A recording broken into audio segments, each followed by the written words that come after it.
She's in the press today, folks. I've not seen her for a while. I think she's been living out in Dubai for a while. Old Dawn Ward. She was one of the mainstays of the real Housewives of Cheshire.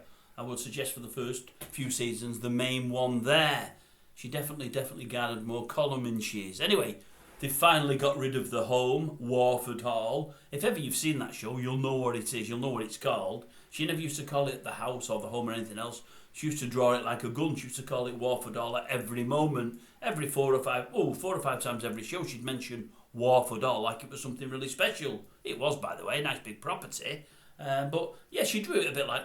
Remember, if you're a Western fan like myself, True Grit, old Matty Ross there, and the John Wayne version, the proper version, with the lawyer, J. Noble Daggett. I think John Wayne once said there, she draws him like a gun. She's always meant, who's this Noble Daggett? It's the same with her, with WARFORD Hall. Yeah, it's finally gone anyway. She's been trying to sell it for years and years and years. I was reading some figures today. They make for an eye-opening watching, but the big thing is more the fact of why they're saying she had to sell it. They're saying, I mean, she's got 6.5 million for it. That's her and her Ashley. You know what I mean? She's the main one there. We all know Ashley, the ex-footballer, but she gets the more column inches. So I'm mentioning her, more folk tend to know her. They've had it for a good few years now. It's, what is it? Oh, it's a 11,000 square feet property in 12.5 acres. Big property. If memory serves, I think an insurance company used to work from it and used to run it, and they went bust, a big company, years ago. And I think her and Ruby got it on the cheap. And her job's interior designer and whatever else, so she fitted it all out and made it worth a lot of money. I think they got it at the right price, did it all up, and it was worth a lot of money. To that end, I think in 2005, they borrowed 4 million on it. I think they took a remortgage out. In 2009, another 5.5 million, so there's 9.5 million on the property.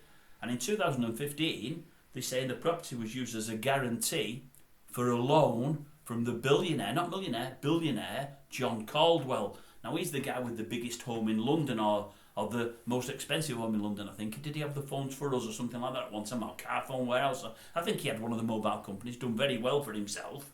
And I think she kitted it out. I think he got her to design it all the interiors, and he spent fortunes on it, absolutely fortunes.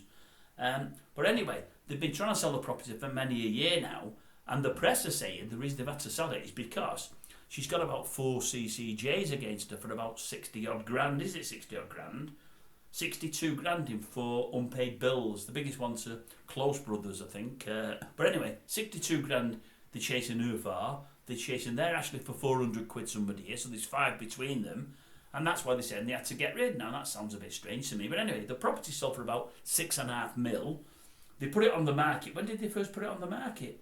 I think 2002, 2013 they put it on the market, and they wanted 7 mil, or over 7 mil. There was no takers up for 5 years. They took it off, and they relisted it again in 2022 for 7 mil. Rumour is it's gone for just over 6.5, or about 6.5, but it's been on the market another 2 years. But I thought it was strange. You wouldn't think £60,000 of CCJs. You wouldn't think that they'd be struggling that much, that they'd need to get rid of the home, but that's what the press are saying. So, WARFORD Hall has now gone. Maybe she may never mention it in the future, but she used to love drawing that name out. She loved it. Never called it a home, a house. Where we live, it was always WARFORD Hall this, WARFORD Hall that, WARFORD Hall the other. Well, it's now gone. Someone else can use that moniker going forwards. Just thought I'd tell you.